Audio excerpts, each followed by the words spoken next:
Really? Welcome, everybody, to the May 20th, 2025 meeting of the Tompkins County Legislature. Please join me in the Pledge of Allegiance. I pledge allegiance to the flag of the United States of America and to the republic for which it stands, one nation, under God, indivisible, with liberty and justice for all. Can we have the roll call of members, please? Greg Mezzi. Mr. Mezzi will be a little bit late this evening. Veronica Pillar. Here. Lee Shirtliff. Here. Mike Sigler. Here. Shauna Black. Here. Travis Brooks. Here. Randy Brown. Here. Amanda Champion is asked to be excused tonight. Deborah Dawson. Here. Rich John. Here. Ann Corman. Here. Mike Lane. Here. Dan Klein. Here. We have 12 members present. We have a quorum. Sorry, 11 members present. That's 11 members present. We still have a quorum. Okay, we have 3 presentations tonight, 2 of which are on the agenda, 1 got added. So I'm going to start with the first one. This is a proclamation for Tompkins Community Action. Whereas Community Action has made essential contributions to individuals and families across this nation by creating economic opportunities and strengthening communities, and whereby Community Action is a robust state and local force connecting people to life-changing services and creating pathways to prosperity in 99% of all American counties. And whereas Community Action builds and promotes economic stability as an essential aspect of enabling and enhancing stronger communities and stable homes. And whereas Community Action promotes community-wide solutions to challenges throughout our cities, suburbs, and rural areas. And whereas Community Action changes people's lives, embodies the spirit of hope, improves communities, and makes America a better place to live, and we care about the entire community, we are dedicated to helping people help ourselves and each other. Now, therefore, be it resolved that the Tompkins County Legislature does hereby proclaim May 2025 as Community Action Month in Tompkins County.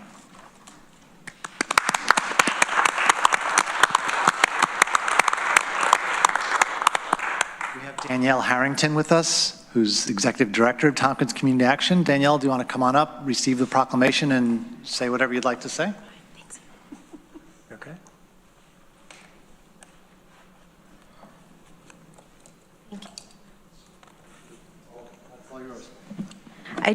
I know that our governing bodies, the Board of Directors and Policy Council, would really appreciate this opportunity for us to thank the staff that do the work, that takes care of the families and individuals through housing, food, and Head Start across Tompkins County. Thank you so much. Thank you.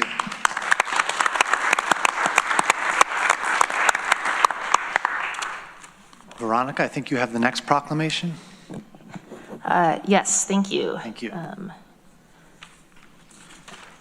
And I'm going to read just part of this one for time. Whereas Jeannie Jew, a former congressional staffer in the 1970s, first approached Representative Frank Horton of the idea of designating a month to recognize Asian Pacific Americans following the nation's bicentennial celebrations. And whereas in 1977, Representatives Horton and Norman Y. Mineta introduced a United States House of Representatives resolution to proclaim the first 10 days of May as Asian Pacific Heritage Week. Later, a similar bill was introduced by Senators Daniel Inouye and Spark Matsunaga to change from a week to a month. And on May 1, 2009, President Obama issued a presidential proclamation which recalls the challenges faced by Asian Americans and Pacific Islanders and celebrates their great and significant contributions to our society. And whereas Asian Americans, Native Hawaiians, and Pacific Islanders have endured and overcome hardship and heartache, in the earliest years, tens of thousands of gold rush pioneers, coal miners, transcontinental railroad builders, as well as farm and orchard laborers were subject to unjust working conditions, prejudice, and discrimination. Even in the darkness of the Exclusion Act and Japanese internment, Asian Americans and Pacific Islanders have persevered, providing for their families and creating opportunities for their children. And whereas the theme for Asian American, Native Hawaiian, and Pacific Islander Heritage Month 2025 is A Legacy of Leadership and Resilience, which celebrates the perseverance, courage, and trailblazing of AANHPI Americans as they have transformed adversity into opportunities.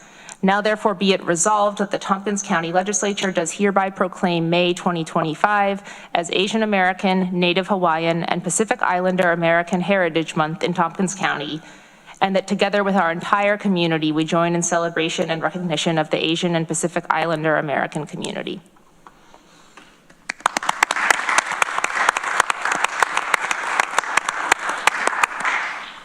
Thank you. And we have one more proclamation that's been added. This is for Memorial Day, and Legislator Deborah Dawson is going to read it. Thank you, Dan. Whereas Memorial Day is a day to honor and pay respects to the military lives lost in defense of our nation, and whereas it is a day set aside where veterans, military families, and civilians decorate the grave sites of the late military service members whose sacrifice our nation should never forget, and whereas Memorial Day weekend is viewed by many as the kickoff of summer, complete with cookouts, family gatherings, travels, residents of this great state and county are asked to acknowledge during that time that no debt is greater than that owed to those who gave their lives for their beloved nation and for those who continue to be missing in action. And whereas the service members who died for our freedom represent the diverse patchwork that is the United States of America, encompassing all stations of wealth, class, race, gender, geography, and ideology. And whereas in acknowledging the price for freedom is always close to home, we pay homage to the memories of the 12 sons of Tompkins County lost during the Vietnam War, and 5 more local sons lost in military hostilities since the turn of this century. And whereas military service comes with inherent dangers, from a military base to training to combat, loved ones of those lost to service need all to appreciate the true price of their sacrifice. And whereas local veterans organizations, their supporters, and veterans' families will fan out this weekend of Memorial Day to cemeteries across Tompkins County to post U.S. flags at the final resting place of late service members so that their commitment to country is never forgotten. Now, therefore, be it resolved that the Tompkins County Legislature does hereby proclaim May 26, 2025 as Memorial Day in Tompkins County. Resolved further that the Tompkins County Legislature encourages all residents to pause and honor our fallen and late military members whose sacrifice made possible today's freedoms.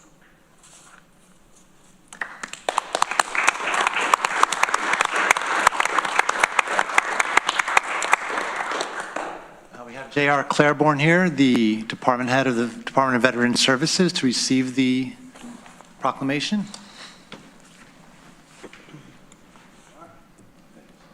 Yeah. Mike's yours. Please. Thank you, everyone. Good evening. Can you hear me now? There we go. Thank you, Legislator Dawson. I appreciate the reading of the proclamation, particularly being a person who wore the uniform yourself. That is appreciated. I just want to thank you all for continuing to uphold this tradition of having a proclamation for these events. This is a time when we see war on TV. For a lot of folks, it's a video game, but for a lot of families, it's very real, has real impacts. As the proclamation notes, that there are people who went away to war in defense of their country and did not return home. There are also people who have just passed, particularly in this past year. We've lost some key people from our veterans community, and this is just a time when we all get to take a moment to acknowledge their bravery, their service, and also just thank those who have served our nation. Those who wore the uniform, a lot of people don't acknowledge themselves as veterans because they didn't see themselves as the people on TV or being in combat. And it's something to acknowledge that anyone who wore the uniform is considered a veteran in this day. And it's very important that, particularly on Veterans Day, that we take just a moment to pause and just acknowledge those who have gone on whether it's during battle or just by age or some of the afflictions that have come from their times of being in service. This is a time to just say thank you. And thank you, everyone. Thank you.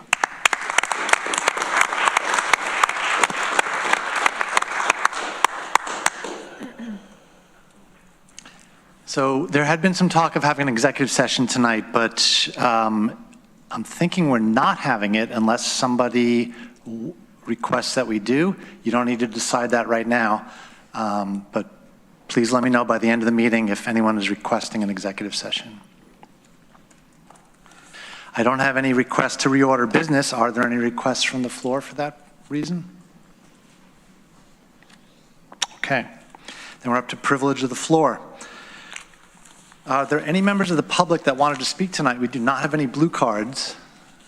If you want to speak, this would be the moment. Okay. Then we are up to municipal official privilege of the floor. We have two representatives from the City of Ithaca Common Council, Pierre St. Perez and Patrick Heel. Hey everyone. Unlike last time, this should be relatively brief. Council is in planning for its next voting meeting. We are considering applications for grants and acceptances of grants mainly, as well as a revision to the city's sexual harassment code that brings it into strict compliance with state and federal codes. As a follow-up from last report, most of the issues brought were addressed. The city has adopted the accessory dwelling units policy as it was brought forward. Resolutions to otherwise incentivize accessory units and to alter the city's relationship with CTAP were tabled. Additionally, last meeting, a resolution was, an ordinance was brought forward to put a moratorium on the expansion of or creation of new historic districts. It remains to be seen whether we will move forward with that. It's tabled also. It is currently tabled. Any questions or comments for our Common Council friends? Travis. You may not have the answer. Do you know when DPW... Sorry, Travis, can you use your mic? You may not have the answer to this, but do you know when DPW is scheduled to start their annual filling in of potholes? I don't have that on the top. I don't know when the annual program starts, but I do know that we have our garbage crew actually on Fridays spends all Friday filling potholes. So that is an ongoing program yearly. So, but I do think we have increased efforts that start, I think mid-June, but I'll follow up with an exact answer for you. Thank you. Randy. Oh, yeah, thanks for coming. We're continuing to hear concerns about the Asteria project and other issues around the library and where people are hanging out by City Hall. And I'm trying to understand how we can work with you or what can be done to address these issues that are not representing Ithaca well. You're on the committee. Sure. Well, there's not a committee that's specifically targeted towards that, but we are in conversations with the Business Improvement District downtown, the DIA, which some of you, if not all of you, are familiar with, about fulfilling our obligations to providing increased police presence downtown. We're also obviously working on more long-term structural changes. Some of you have heard about the encampment working group. We've talked about that at this meeting before. A lot of that project is focused on providing supports for people who are currently in the encampments, but also the other side of that project is making sure that people have access to resources to be able to kind of to get out of those situations and make sure they have the supports that they need so that they're not having to spend time on the commons. There's also many other wonderful programs that the city offers and has been offering for quite some time now. The Law Enforcement Assisted Diversion Program, thanks to Legislator Brooks, has supported numerous people in the city of Ithaca. As somebody who used to work in emergency services, I know that there are people we would deal with every day that now we don't deal with at all. So these programs have been shown to work. They're working in our city, and I think that the answer, honestly, is to increase the availability of these programs and not shy away from them. Mike Sigler. Hey, congratulations on passing the ADU policy. I do have questions. I know you can't go all into it, but I'm kind of confused as to what it is, to be honest with you. Like, so if I have some land in the city that's next to my house, can I build like a tiny house there? And is there a minimum lot size? And kind of what does it mean, actually, the ADU policy? I mean, so yes, if you have a patch of land in the city and you want to build an accessory unit, which is defined in the work, you can do so as a right. There are requirements as to what makes a unit accessory rather than an additional dwelling. Those are all contained within the legislation. But our planning department was very thorough, and there was ample community input into deciding how to approach, especially that part of it. You know, how large is an accessory unit? How much distance does it need from the boundaries of the property, et cetera? 30 by 20, okay. He's whispering to me. So. All right, thank you. Anything else for our common council friends? If I can tag on one final unrelated thing, I will say, if you're listening to this and have not yet voted and can vote in today's school board election, they have the cat I voted stickers still. I got one. Oh. Right. So like, what better reason could you have to vote besides engaging in our democratic process? Thank you. I've got the frog sticker, by the way. That's one reason that's better. Okay. We're up to legislator privilege of the floor. Shauna. Thank you, Dan. Today, I received a call from one of our constituents who was very concerned about their Medicaid. They're under the age that they're eligible for Medicare, and right now, the only insurance they are eligible for is Medicaid. Under the current administration, they're concerned about the work requirements. They consider themselves disabled, and we all know that many benefits that are eligible have barriers, and for this individual, they're concerned about the barriers that will be created as they are considered disabled. And they're concerned that in a few months they won't have their Medicaid insurance. I did want to pass that on to my colleagues. A few other things, one of which is all of my colleagues know that we're part of NYSEC, and it is a nonpartisan association for counties. This year, one of the, or actually on the NYSEC website, one thing that NYSEC has come out very strong in support of is not supporting the House's proposed budget bills that are going to push 224,000 New Yorkers off of their health insurance and cost hospitals tens of millions in uncompensated care. It also has a congressional district chart on their Facebook page, and it breaks it down by congressional districts. So we're number 19, and the number of enrollees that we have here in Tompkins, or in our district, is 37,400. The amount of enrollees that will move to state-only Medicaid, which means that the state will have to pick up the tab, is going to be around a third of that, so 10,000. And those that will become uninsured and lose their insurance is going to be around 4,500, 4,600 individuals. The costs that they're expecting, I'm sorry? In our county? In the congressional district. So congressional district 19. The amount that it will hurt our hospitals, and again, this is just congressional district 19, is $24,813,000.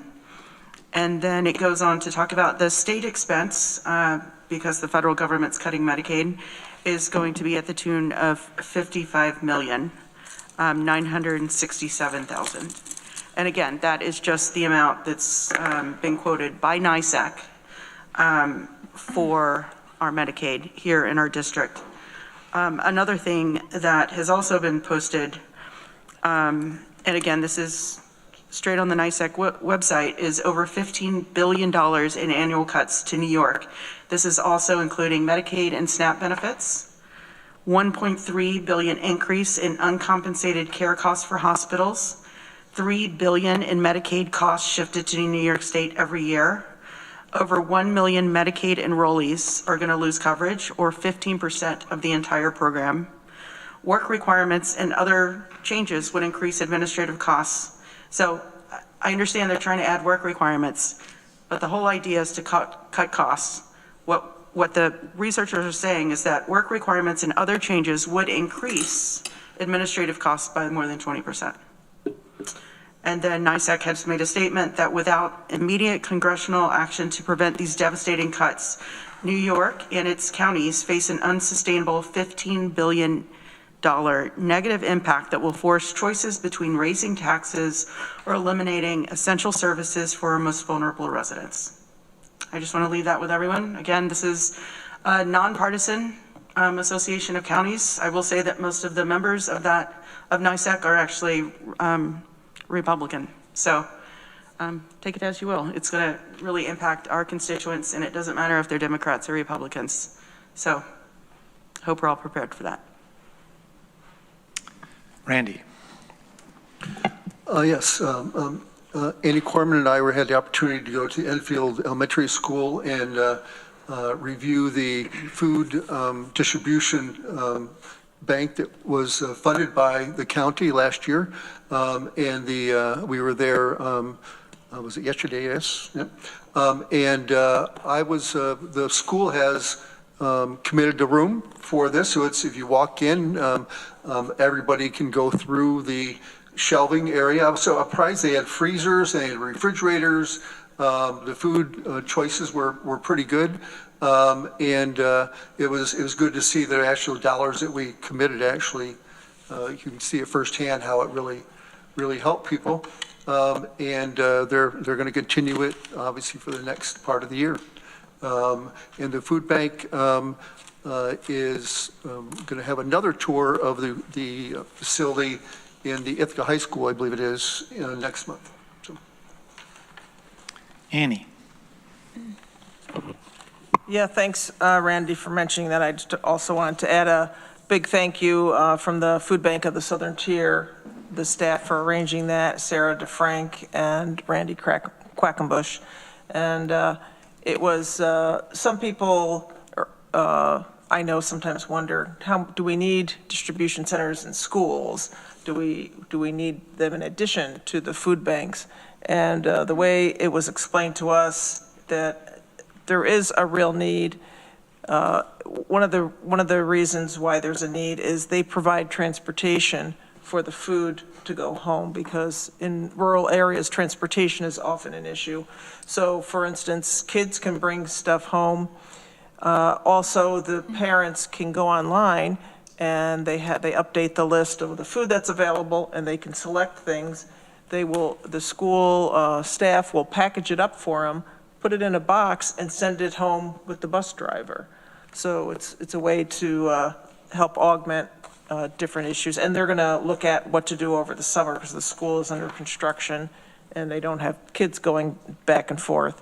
So really wanted to thank those folks for doing that for us. And then in regards to the Memorial Day proclamation, so I also wanted to thank those who have served and also those who have paid the ultimate sacrifice, whether they're in service or training. We had one member in my district who was killed during training a few years back. So anyway, I wanted to recognize those folks and thank them and their families. And also regarding the internment of the Japanese citizens that was mentioned, there's I don't know if it's new, but on PBS I saw last night they had a special about it, a documentary. and they interviewed children who were interned, and so their recollections. So if you get a chance, take a look at that. I remember when I was in college, a teacher telling me about it. They didn't teach it when I was going to school, grade school. So I don't know I hope they teach about it now. And yeah, I think that's about it. But thank you for all the proclamations. As people said, it does mean a lot that we recognize different organizations and groups. Thank you. Mike Lane. Couple of things. A sad thing happened in New York this week when a tall ship from Mexico that was crewed by cadets from the Mexican Academy for their Navy came to pay a visit. They were intending to visit many capitals, many places around the world to celebrate Mexico's anniversary. They were getting ready to leave the harbor. They were going to go to Iceland. And as they started out, something went wrong, and the ship veered. And picture the cadets being up in the rigging. This is a sailing ship, getting ready to unfurl the sails, for example. And the ship hit the underside of the Brooklyn Bridge and snapped the masts off. Sadly, 2 of those cadets were killed, and several were put into the hospital with broken bones and other serious injuries. What a sad thing to happen to our 2 great countries. And you know, that certainly was a highlight of the people of Mexico. Mexico isn't about just drug cartels and crime and illegal criminals coming up here. It's about young people like that put forward the best of their country, as we do when we send our ambassadors and young ambassadors out for various things as well. I just thought it was a sad thing to have happened to that group. On the other hand, we learned this week about a gift that was going to be made to America of a Boeing 747 airplane. And apparently when our illustrious president was over in Qatar, they just said to him, well, wouldn't you like to have this as a gift? Well, and he certainly wasn't going to turn it down. It was going to be given to his library. Most often presidents don't start dealing with their legacy of a library until they get out, and then they look into creating that. Why would a library want an airplane of that magnitude? And then the last couple of days we just learned that this didn't just happen, but this plane had actually been flown into Miami, and Mr. Trump had gone over and visited it to see if he liked it or not. And then he went over to Qatar rather. Think this is a bribe? I do. How low our presidency has sunk to be doing things like this. We should be proud of our presidents. We may not agree with them. We may have people like Nixon who did things wrong, but we've never been ashamed of the presidency, the office of the president. At least I haven't until the last few months, because it's not ethical to do something like that, to say we're just gonna accept this. And what was the reason? Well, our two Air Force One planes are 40 years old, 42 years old. How old are our B-52 bombers? Why don't you look that up and see how old those planes we still fly into combat with full crews. And it's not as if we weren't looking to replace them. There are two being built by Boeing right now. But unfortunately, it's going to take a couple years before they get done. They have a lot of electronic work and things that are being done for them.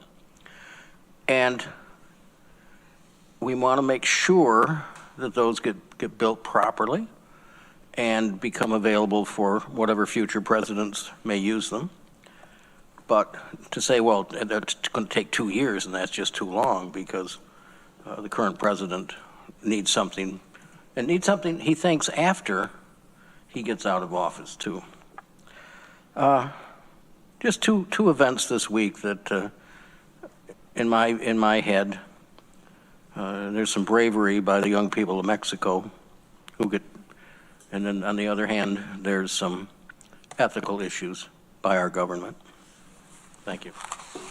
Mike Sigler.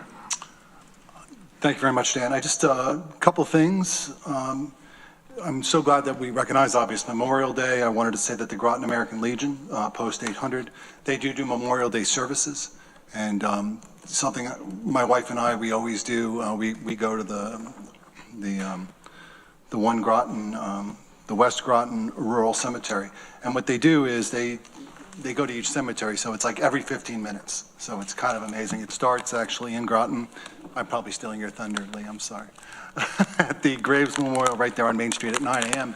And then it rolls through all the way until about 12:15. And they visit all these different cemeteries. So very nice ceremony, and people do show up, and it's pretty moving. So there is that.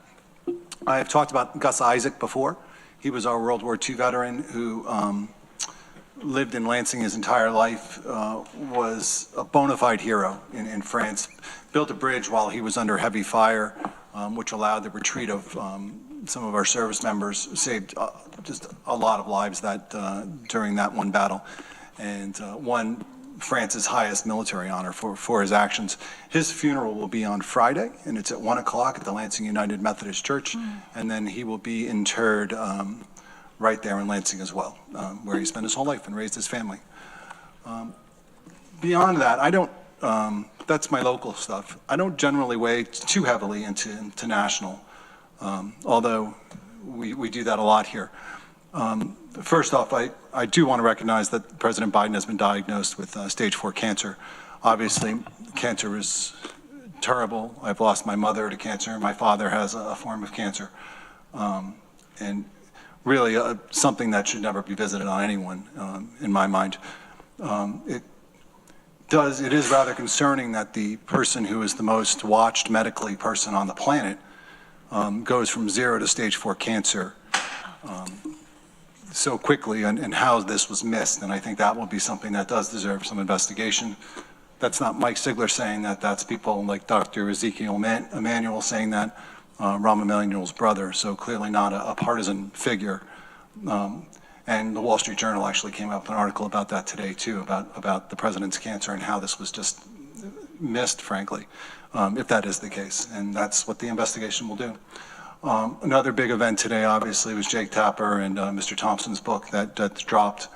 If the excerpts are correct in this book, which I'm gathering they are, number one, I find it ironic that Jake Tapper is doing this to rather absolve himself of any knowledge, but it does make it very clear that the president's cognitive decline was stretched over years.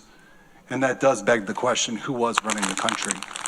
If not all 4 years, but at least several of those years.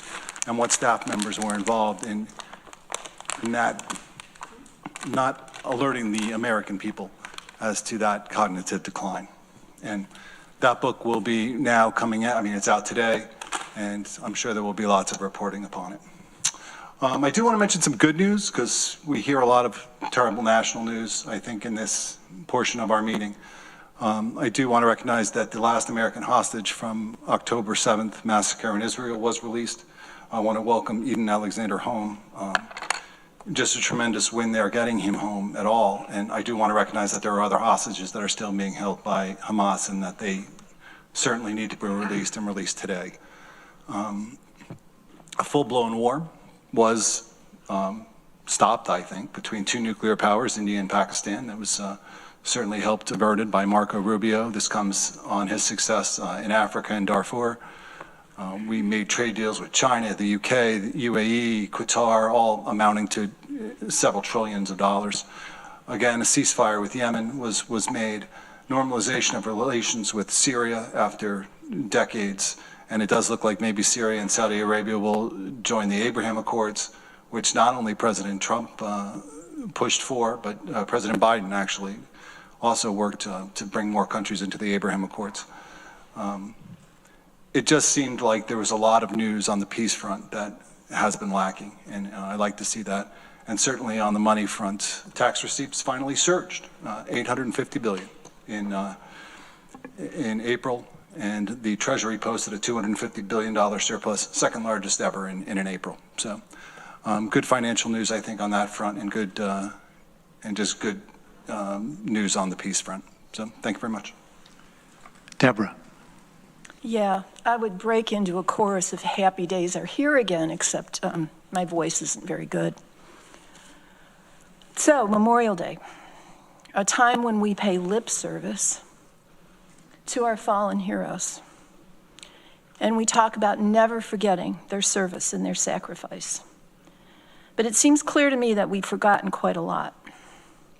This administration's America First policy seems to translate into a complete withdrawal of support for NATO and our allies in Europe. Despite a 2-hour phone conversation with his good friend Vladimir Putin, our president failed to prevent the immediately following barrage of artillery and missiles that Putin lobbed against Ukraine. And emboldened Putin is massing arms and personnel on the border of Finland. Meanwhile, Cadet Bone Spurs is having a birthday parade that's going to cost us tens of millions of dollars. I have to ask myself, is this what our honored military dead sacrificed their lives for?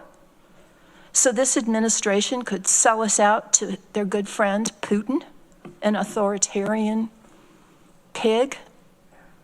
I seriously doubt that that's the case. They're probably rolling in their graves, and I'm really sorry that I'm losing my you-know-what over this, but I am pissed as hell. And listening to a colleague laud peace in the world, given everything that's going on, and that ceasefire in Israel is stepping up its military and its bombardments in both Gaza and the West Bank. So I don't know what news you're watching, Mike. Yemen. Not Yemen. I didn't say Israel, I said Yemen. Never mind. This whole Memorial Day thing is a joke, given the way our administration is conducting foreign affairs. Is there any other legislative? Veronica. Thanks. Changing topics. I just wanted to say that yesterday and today I went to part of the Finger Lakes Reentry Summit hosted by Ultimate Reentry Opportunity in conjunction with Center for Community Alternatives and Law New York. And it brought a bunch of stakeholders from various places together to talk about reentry and people coming home from jail and prison and how to make that terrible process less terrible. And it was I was only there for a little part of it, but just the conversation and thought partnership and connection in the room was really amazing. And I feel like I've said this about other such events where everyone gets in the room on a topic and gets to discuss and share and come up with new ideas and new relationships. But it's really great. And I wanted to shout out to a whole bunch of our county staff attended as well. I wasn't there for the whole time, so I might have missed people, but the district attorney was there, the deputy commissioner of mental health was there and gave a keynote speech. Our community justice center director was there, our probation director, and actually quite a number of probation staff, the reentry coordinator at our jail. So it's very cool to have also a different way to interact with those people, and just thanks all y'all for the community connections. Any other legislator privilege of the floor? Okay, thank you, everybody.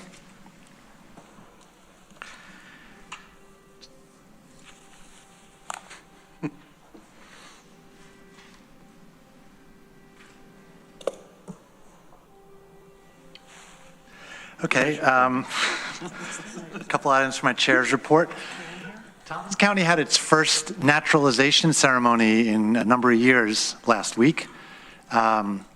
We have 30 new people that became U.S. citizens that day from over 20 countries. It was really inspiring and upbeat ceremony.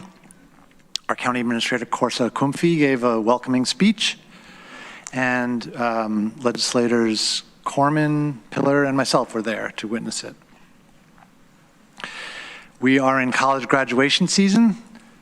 Cornell University will be graduating its students this weekend, and Ithaca College did theirs last weekend, so congratulations to all the graduates, and I hope you take a little piece of Tompkins County with you out into the world, be our ambassadors.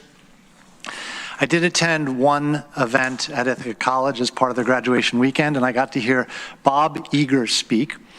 Bob Iger is the CEO of Disney, and he's an Ithaca College alum.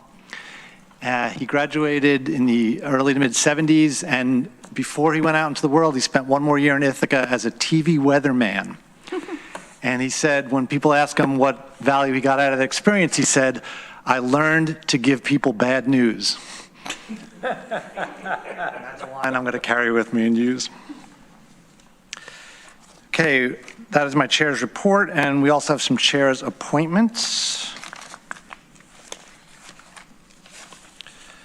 To the Workforce Development Board. Kurt Anderson, mandated partner, economic development representative. Andrew Tunison, mandated partner, vocational rehabilitation representative. Kip Saracero, mandated partner representative. Chris Malcolm, business representative. And Paula Younger, business representative.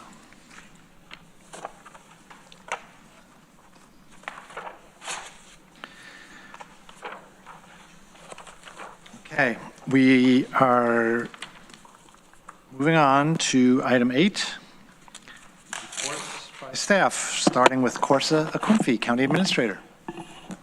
Thank you. I have two very quick reports. The first one, hiring. We are almost done with the whole health commissioner hiring process. We are hoping to offer the position by the end of the month. We are currently going through some few checks, and we'll be able to do that. DSS is also underway. The face-to-face interview process will start next week. We are hoping to also get that done as soon as possible. Highway Director Jeff Smith also announced his retirement, and we will start that process after the whole health and DSS process is done. Second item, center of government. HALT is currently scoping for deconstruction and doing the deconstruction designs. We're also discussing some few elements with SHPO in terms of completing the letter recognizing the approval process that we have already been through. My office and my team, we are working with AREL and also the affected department to start planning for relocation, and also the CFA was announced to have been opened. So we're also exploring other funding opportunities that are available that we can tap into to support the project. So those are the two items I'd like to update you on today.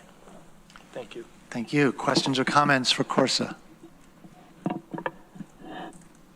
Okay, thank you. Next up, County Attorney Maury Josephson. Hi, good evening. I have a couple of items to report on. I'm just back from the County Attorneys Association of New York conference the past couple of days, and it's really a privilege to be among this group of very intelligent, dedicated, and capable people. A very impressive group of county attorneys and deputies and assistants. Some things that came up at the conference and that are also of interest to the legislature, and I was planning to report on in any event, is the status of the even year election litigation, and the law that was struck down in Onondaga County is back in effect as a result of the third department's decision. The third department's decision basically said three things: that county charters that establish terms of office for legislators do not insulate counties from contrary state level enactments, that the even year election law is a general law that preempts local laws and charters to the contrary, and that the even year election law as in effect will indeed truncate the terms of office of those elected to 4-year terms this year to 3-year terms. Oral argument on a further appeal to the New York Court of Appeals is scheduled in September, so there may be a contrary decision before Election Day, but both Steve Aquario and Pat Cummings from NIAC, they think the Court of Appeals will affirm the third department, so that we are indeed looking at even year elections going forward, and a 3-year term for those currently running for the legislature. There is something of an expectation as well that the state administration will move forward with legislation and or constitutional amendment to change the election year terms for constitutional officers, which are now exempt, such as sheriffs or county clerks, but those offices do not need to deal with that at the present time. So we are going to have a situation where some county officers are elected in even years and some are elected in odd years, unless the Court of Appeals surprises everyone. The next item to comment on is relatively new, although it's an issue that's been discussed at the legislature a fair amount, and that is that NIAC has been engaged in negotiations. Do you mean NISAC? NISAC, okay. Yes. Has been engaged in negotiations with SUNY over president appointments, very strongly advocating for community college president appointments to be under local control. They are also gearing to litigate the issue and are looking for plaintiffs to join in, both community colleges and counties. So I may have some updates on that in coming days. But right now, I've been advised by the same individuals from NISAC that they need a few more days to know whether this is actually going to become a litigated issue. Those are my report items. If there are any other questions, I know a bunch of things came up this week that can be discussed to some extent publicly, but otherwise, so I'm happy to answer questions about those or any others that you may have. Shauna. I guess I'm wondering, Maury, would it be helpful for you to have guidance from us in case you have to make a decision quickly about if we want to engage in moving forward legally? That would be that would be a matter of legal strategy which can be taken up in an advice of council session, which can be offline as long as we can spool that up quickly if needed. Okay, good, thank you. Randy. Yeah, Maura, I'm not sure if you can answer this, but the funding for community colleges, I remember hearing or reading that the state is supposed to come up with 1/3 of the funding for community colleges. Is that a law, or is that just something they promised one day and forgot about? That is a question I'd be happy to look at for you. I'm looking over at Mike, who may be able to address it off the cuff. And I would certainly defer to Maury if he goes and researches it more. But my understanding is that it is in the education law that that's the way it's supposed to be. But just because there's a law that says the state should pay for something, until it's been appropriated to pay for it in the budget process, it doesn't happen. And that's the difficulty. They haven't put the money into the state budget to bring it up to that level. Thanks for clarification. Deborah. Yeah, so basically, you're right, Randy. They put it in the law and then they forgot about it. Any other questions or comments for the county attorney? Okay, thank you. Next up, Director of Finance, Lori Scarrett. Thank you. My update tonight has to do with the in-rem foreclosure process.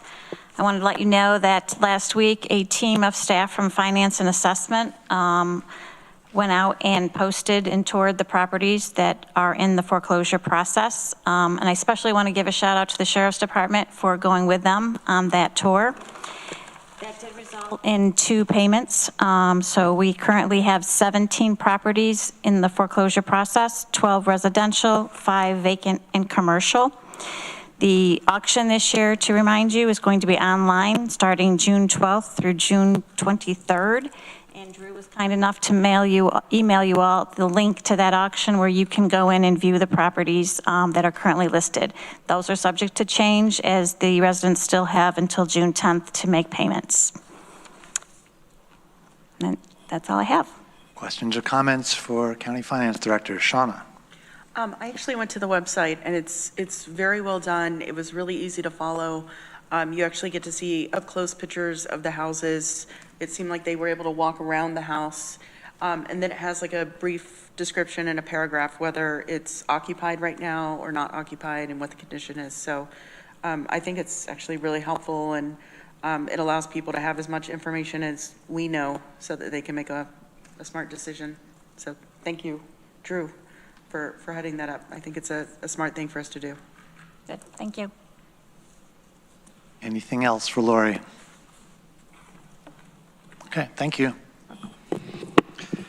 Are there any resolutions to be added to or withdrawn from the agenda? Ann Corman. Yes, thank you, Dan. In your red folders, there's Resolution P, and I would like to add that to the agenda.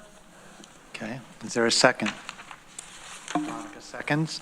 We need 10 votes to add to the agenda. We ready to vote? All in favor? Any opposed? One opposed. Lee, are you reconsidering your vote? No. Okay, hang on a second. Was it 11-1? 11-1, motion carries. Lee? Resolution O, I'd like to add ID number 13304. This came after action at the Facilities Infrastructure Committee meeting last week. Okay, That's in your red folders. Very good, thank you. Is there a second? Randy seconds. Okay, we're voting on Resolution O, whether to add it to the agenda. We need 10 votes. All in favor? Any opposed? That is unanimous. Thank you. All right, we're up to the consent agenda. The Advisory Board appointments. From the Government Operations Committee to the Ethics Advisory Board, Steve Hutchinson, at-large member, and Beth Harrington, at-large member. And to the Public Information Advisory Board, Paul Boyer, at-large member. From the Housing and Economic Development Committee to the Southern Tier 8 Regional Board, Kurt Anderson, Ithaca Area Economic Development Representative. From the Budget, Capital, and Personnel Committee to the Workforce Diversity and Inclusion Board Committee, Shauna Black. And then we have Resolution A, adoption of the Tompkins County Cash Management and Investment Policy. I'd like to move that. Okay, pulled. Resolution B, authorization to contract with Insero and Company Certified Public Accountants, CPA, for financial auditing services, ID number 13280. Can I have a motion to move the consent agenda? Veronica moves, Deborah seconds. Let's have a vote. All in favor?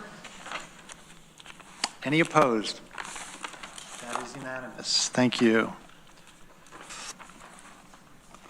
We are now up to standing and special committee reports and resolutions, starting with the Housing and Economic Development Committee. Greg Mezzi, Chair. Thank you. Sorry, I just put something in. So if you bear with me for 1 second. I didn't think that would all go that fast, so I apologize. We last met on May the 7th, and we had a great presentation from the, sorry, I'm just going to chew this for 1 second. I have a quick joke. There we go. I think I'm ready. Sorry about that. And I apologize for being late today. There was a train on the tracks for about 20 minutes as I was losing my mind. We had a great presentation from the Ithaca Neighborhood Housing Services about the work that they're doing, not just in our county, but across the many counties in which they serve. So I would encourage my colleagues to go back and take a look at that. And then for the most part, you see the sort of the fruits of our labors here under Resolution C, D, and E.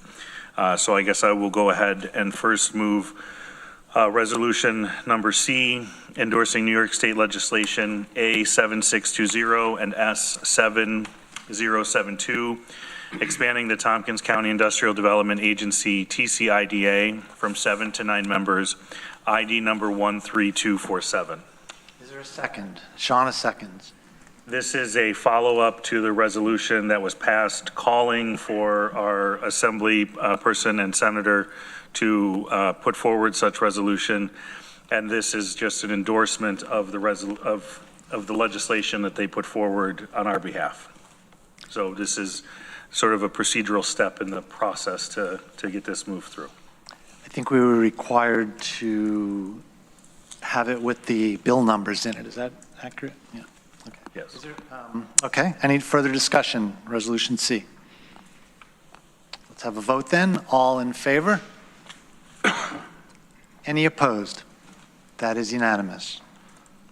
Next is resolution number D, negative declaration for the authorization disbursement of County Housing Development Fund CHDF award for Ithaca Neighborhood Housing Service INHS Freeze Road Apartments ID number 13270.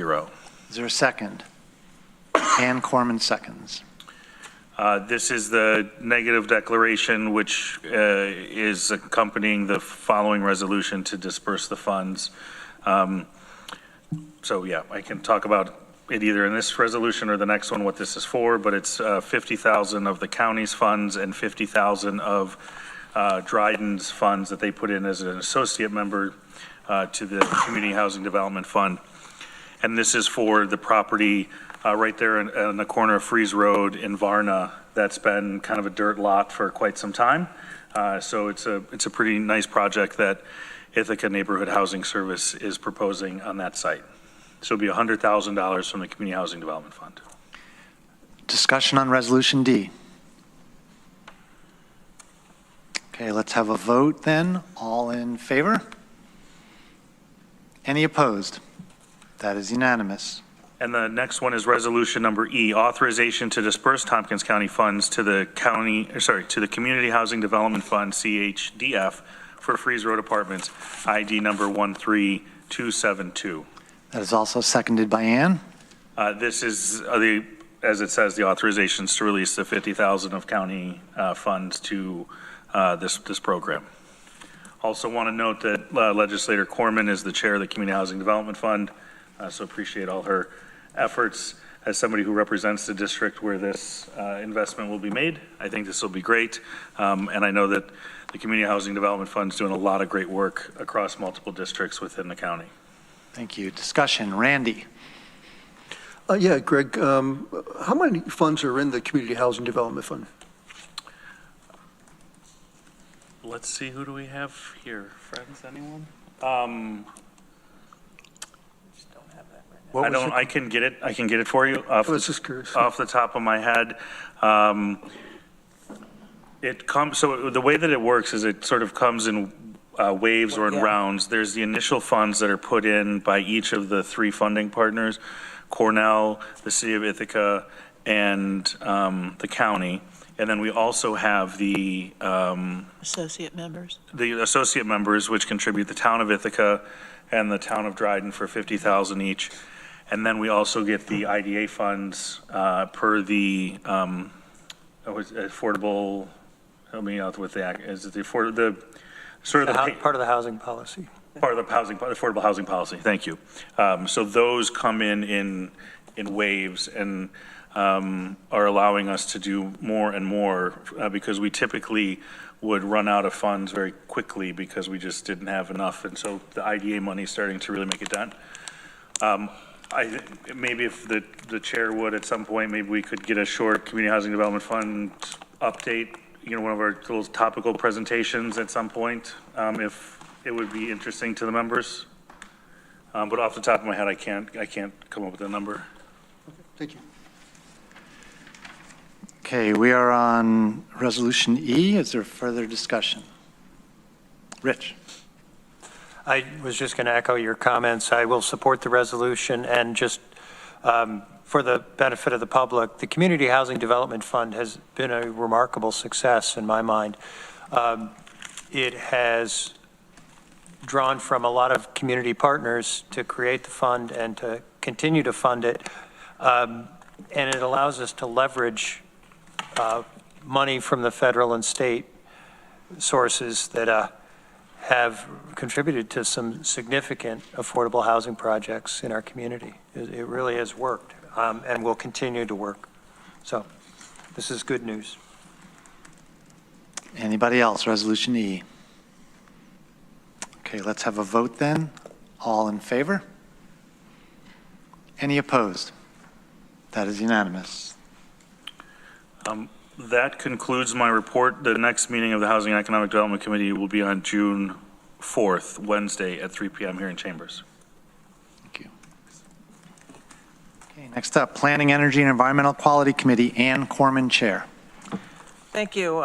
We met on Monday, May 12th, and we had a lengthy report from CCE, Cornell Cooperative Extension, and I encourage folks to look at that. I think it was probably about 45 minutes.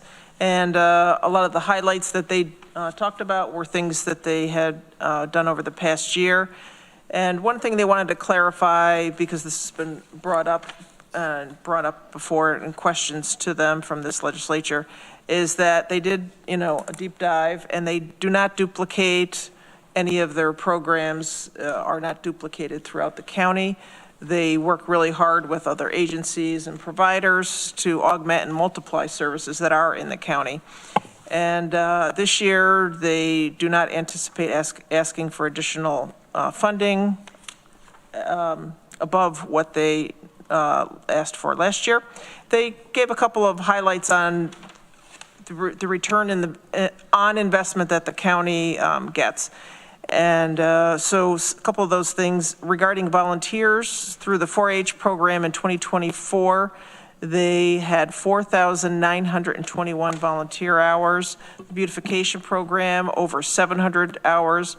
And they wanted to note that the youth programs for rural areas are always free. And we did provided an earmarked amount for them to help farmers regarding grant applications. And so they had held 5 different workshops. They had helped with 21 grant applications, grant writing, And the applications out right now are in the amount of $940,000. And this is new grants that have been applied for. They're going to get back to us and let us know how they go as far as how many grants are actually received. They wanted to let us know also regarding the climate smart communities that they administer. And you'll see up there under the AED sign, there's a Tompkins County Climate Smart community. We've been awarded that before. And that helps leverage, again, you don't get any money for it, but you can use that designation to help leverage grants and other funding through the state and federal government. And there's been a cut in that funding, about 75 to 80%. And this year, they're only going to be able to help with one project versus 11 last year.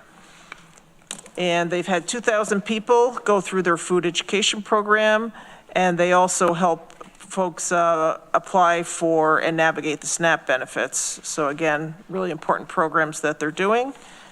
I could go on, but I'll stop there and so that we can get out before midnight.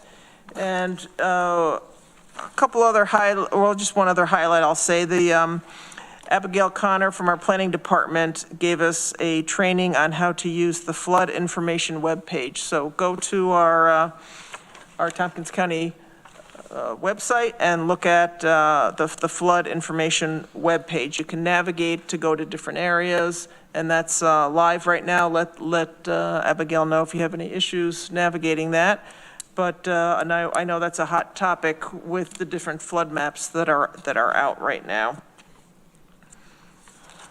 And I have a couple of resolutions here.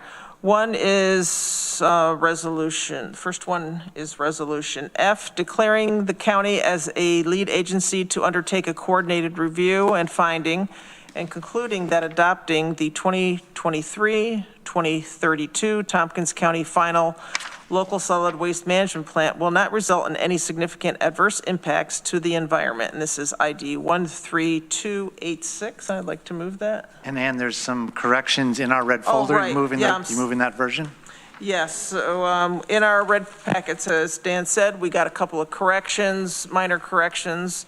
A couple of boxes were filled in, so thanks, Katrina, for sending that out. As a signature was added where it needed to be. I think those are the highlights, if I recall. So I'm moving the corrected version. Thank you. Travis seconded. Discussion, Resolution F. Ready to vote? All in favor? Any opposed? That is unanimous.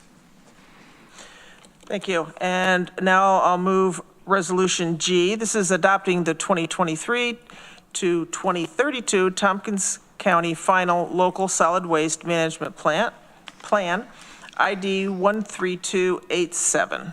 I'd like to move that. Veronica seconds. And this is one of the final steps, and we've come before you to pass different things regarding this solid waste management plant that our recycling materials management department has been working on for several years. As you can tell, it's the initial phase of it was to start in 2023. They are implementing the plan, even though we don't have final approval for it yet, but they are continuing to work on it. And this is just navigating through the state system of trying to get this approved. So I appreciate everybody's patience as it winds its way through. There's a couple more steps, but we should have final approval from the state, we think, in the next couple of months. Thank you. Discussion. Randy. Yeah, they've done a lot of work on this. I think it's really important. I think that the actual plan gives them a lot of leeway to be creative.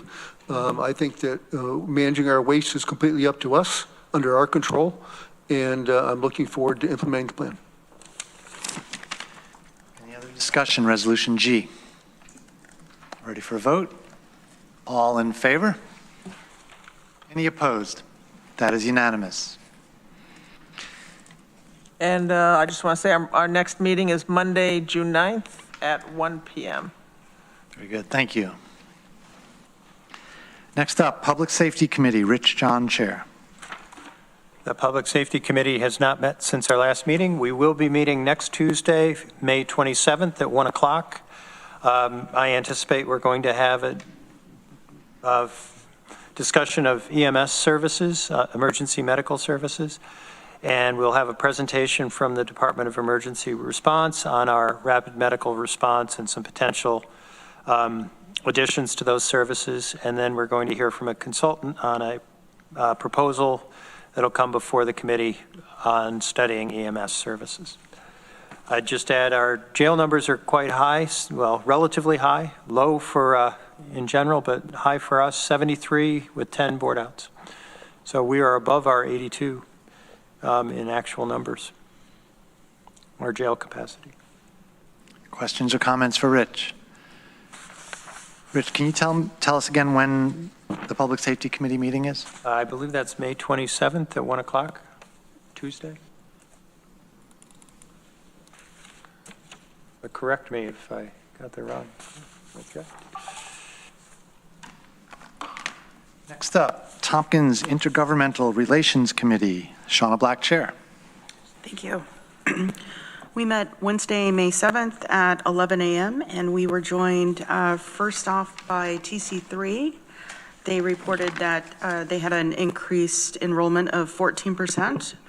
And let's see here, they had talked about a capital project. They have 7 residence halls and 3 of those are vacant and they're looking to sell those. So they are working with a commercial broker. And also, I guess there's 40 million in bond debt that they're trying to recoup a little bit of the cost there. Let's see here. We were also joined by New York State Association of Counties, and they did a short presentation and talked about what's going on with the state budget a little bit. We were also joined by the governor's office and Harris Weiss. He talked about a CFA workshop that was coming up. That stands for Consolidated Funding Application, and that information has been forwarded on. Cornell joined us, and of course we talked a little bit about some of the threats that they're getting for some of their funding and some of the concerns from their staff in regards to research funding being cut. We were also joined by Senator Schumer's office and Senator Gillibrand's office, and they talked a little bit about what's going on at the federal level. Questions or comments for the Tompkins Intergovernmental Relations Committee? Deborah. Yeah, I think the reason that the senator's staff couldn't really speak at any great length is because they acknowledge that there's such turmoil in Washington, they really don't know what's going on. So there you go. A lot of us are in that boat, huh? Anything else for the Tiger Committee? Okay, thank you. Workforce Diversity and Inclusion Committee, Veronica Pillar, Chair. Thank you. Workforce Diversity and Inclusion Committee, or Advisory Committee, or Board, I've heard all the names today, hasn't met since our last meeting, but we will be meeting next week, Wednesday, May 28th at 3 p.m. Agenda will be out in a day or two, but anticipating talking about training and preparing advisory board or like WDIC members specifically, and checking back in with that topic on the workforce at large, and also revisiting the Leslie McBean Claiborne Strength and Diversity Award, and probably other things. Questions or comments for Workforce Diversity and Inclusion Committee? Okay, thank you.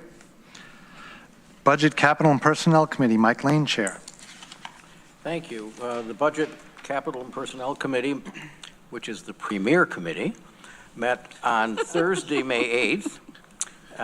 You can only say that because Amanda's not here. And, well, just stay tuned. We had planned to have a thorough discussion about the TC3 budget.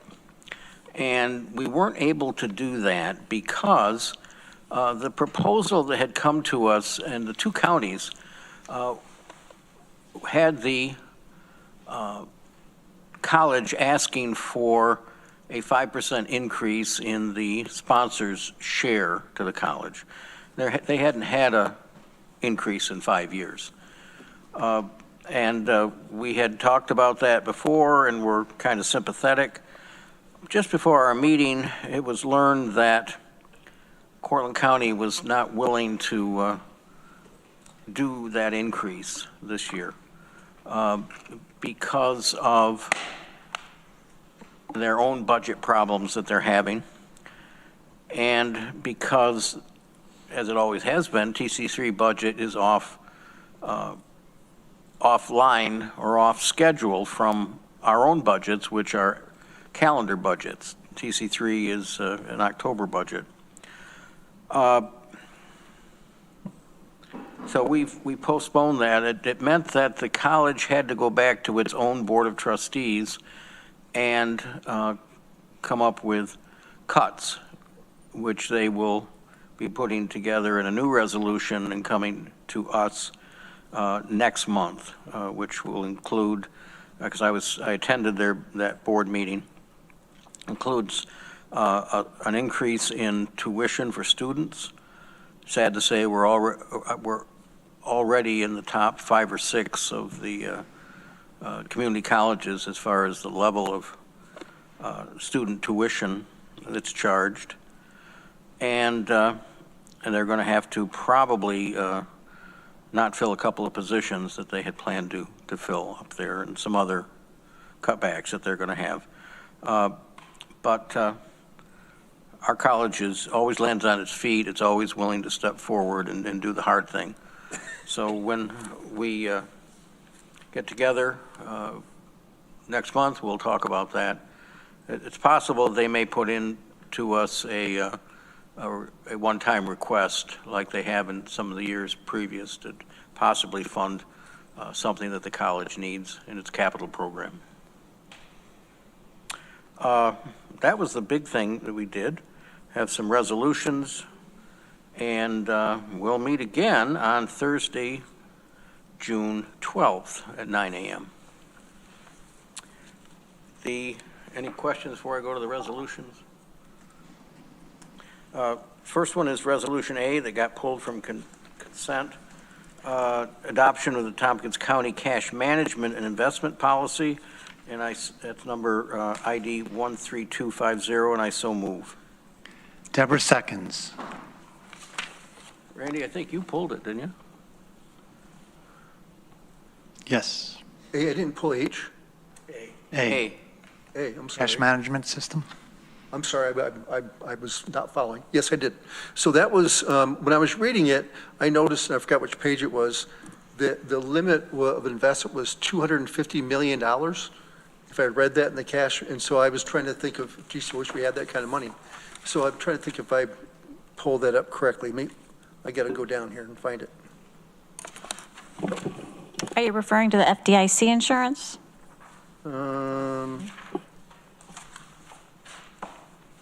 50,000. Mm-hmm.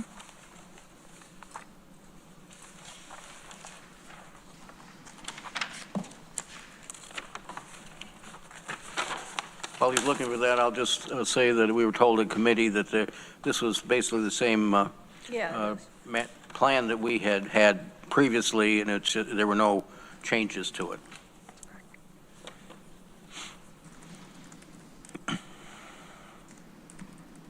I apologize, I can't find what I was looking at. Yeah, that would be under definitions. Federal Deposit Insurance Corporation. I was looking under our investments, but this is a long agenda, by the way. Here we go. So obligations or instruments, so this was on page 152. And it talks about. Sorry, what page? Page what? Of the whole agenda. And it talks about, this is under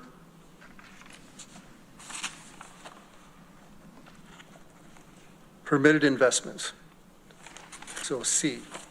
If you go down to the page, Excuse me, Randy, that number doesn't match up. Can you try again what the packet page is? Page 11. Packet page 11? Yeah. Thank you. and so you go down to number 9. Oh, that's on 12. Number 9 under, and I was just curious, it said, no, that was insurance. There was another one. I pass. I should have written this down. I wasn't prepared to talk about this, so I'm sorry. No problem. You know where to find us when you have your All right. question figured out. Any other discussion on Resolution A? Let's have a vote then. All in favor? Any opposed? That is unanimous. Next, we have Resolution H. It's the appropriation from the contingent fund and creation of a position, Assistant County Attorney, out of the County Attorney's Office. That's ID 13285, and I so move. And Shauna seconds. This has been moved ahead because when we hired Maury, we asked him to look at the office. We had done, some of the legislators on the committee that was involved had looked at that office, and our basic feeling was that needed another attorney. And so this is coming forth at this point, and there's some urgency here, and I'll let Maury speak to it, but it is, we felt that it needed to move ahead and needs to be hired from contingency. Thank you. I'm happy to speak to the resolution. Thank you, Mike, for moving it forward, and thank you, Randy, for not pulling it. The reason the resolution went to BCP first as opposed to GO was simply a function of the way the calendar lays out. It wasn't ready for the May 1st meeting, so we went with BCP, and if we were to wait for the next GO meeting, the legislature wouldn't be taking this up until the middle to end of next month, which would just put off a month that we could be out recruiting for the position. So we had a discussion at GO via email concerning some questions about the resolution. The basic reason for it, there's an explanatory memo on pages 103 to 105 of the agenda packet.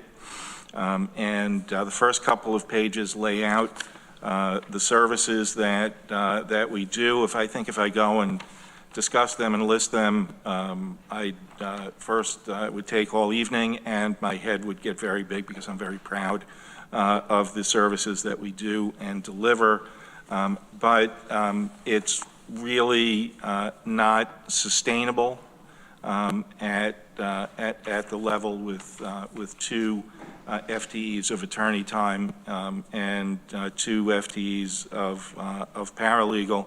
And I added that up in here, and it doesn't work in terms of delivering what we what we're called upon to deliver and what we like to deliver. On a day-to-day level, that typically means delay, because we're not really we're not particularly interested in sacrificing quality by any stretch of the imagination. So there's delay, because one of the things that an assistant county attorney would do is a lot of the research, factual development, analysis of issues, analysis of numbers and financial considerations that go into the legal work product that we present. And those are all things that that the county and the legislature should have and deserve to have as part of the work product. The main result is that legislative initiatives get delayed, and 2 examples that come to mind are it's taken a very long time to get the issue of local cannabis enforcement moving forward. It's taken a very long time to move forward with the study of the local minimum wage issue. And that's just the, that's the day-to-day. The other thing that we're really lacking, we don't have any swing capacity in the office. So it would really just take one of us being out of the office and one emergency to pretty much shut down what we do. And this came up a few weeks ago when Holly was on vacation, and there was supposed to be something similar, something simple happening in family court. So Aaron and I go to family court, and it doesn't break the way that we expected, and the judge is basically saying, you're trying this case today.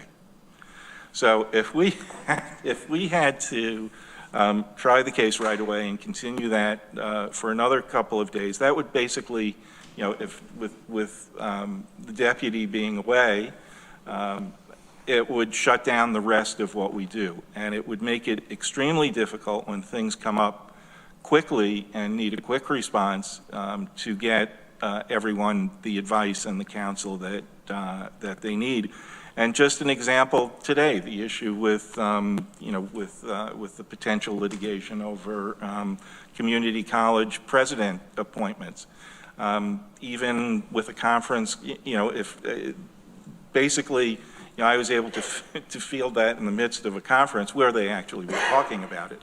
But but if the situation where I was stuck in court had come up, there's no saying to the judge, well, the ledge has an emergency, I got to go over there. So that would have had to wait. There were issues that came up like that with the library, with sheltering, where we were able to get quick responses and quick good responses that I wouldn't really like to have impacted because we don't have swing coverage. So I think the service of an assistant is important to our quality, important to our timeliness, and important to the consistency of our delivery of services. One of the questions that had come up with, in the GO framework is, why don't we wait until next year's budget? And I addressed that basically by saying this was a known in last year's budget process. I had indicated that this was likely coming up as a mid-year request, and it has come up as a mid-year request because at the time of last year's budget, I really wasn't in a position to know whether this was a real and a real need that needed some that needed attention right away or close to right away. And the recent events with, being ordered to be in family court for a few days, which ultimately we settled because the idea was ridiculous that the case would go forward without going into the details of it, really brought to the fore the need for this additional staff. And so that is why I'm here with this request now, and hope to get your approval and get into the recruiting as soon as we can. Thank you. We are on Resolution H. Shauna. I think one thing that Maury and Holly are very good at is that they're very humble people. And I just want to acknowledge the fact that before you started, we were farming out a lot of our legal work at the tune to $200 to $250 minimum per hour. And we're not farming out hardly, maybe employment. And, that's in due part because you and Holly are handling the majority of it. And so, yes, we're adding a position mid-year. We don't typically do that. But as far as I'm concerned, I think if we were to look at the books and look at the finances, more than likely adding this position and not farming out, 15, 20% of our legal work, we're probably actually saving money here. So thank you for the work that you're doing and for turning that office around, because it really needed a good leader, and I appreciate your work on that. Thank you. Maury, I think this is your one-year anniversary this month, right? The 28th? Yes. Happy anniversary. Greg. Yeah, Maury, I hope that you're able to find someone of the same caliber of you and Holly and the rest of your team. And I can only imagine the work we'll be able to do with three of you, because I think we've all been, over the last year, incredibly impressed with the work that's come out of your office. And if you came and asked for two people, I would have jumped up and down and said absolutely. But I'm glad you only asked for one.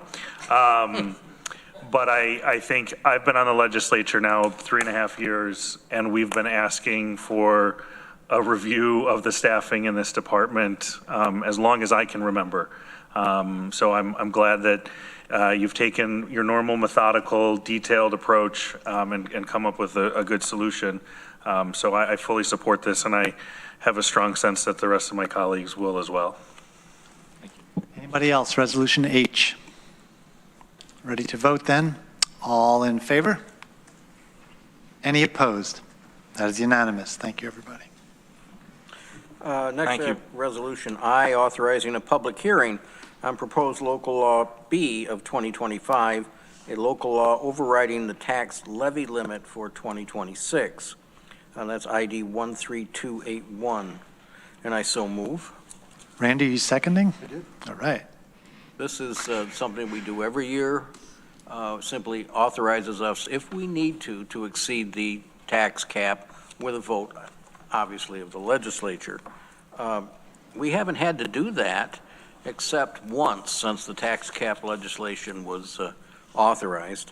And we hope we don't have to do it, but we always want to have this in our knapsack just in case something evil comes up, like out of Washington or Albany. And that's our prep. This is simply preparation. Okay, discussion. Lee. This just authorizes a hearing, and we'll have the vote after the hearing as to whether to exceed the tax cap, correct?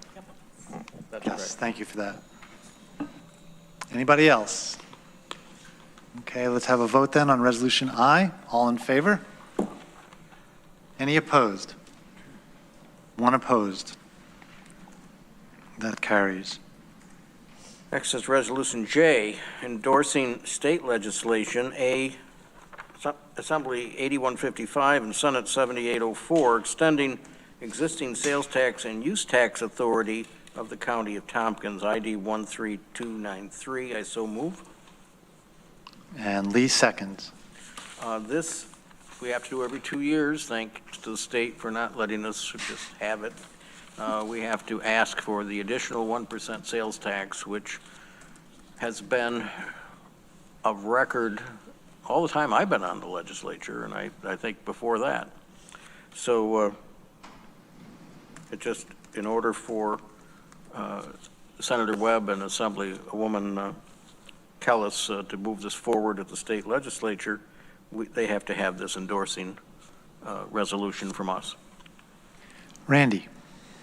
Do we know if there's any county charging more than we are for sales tax?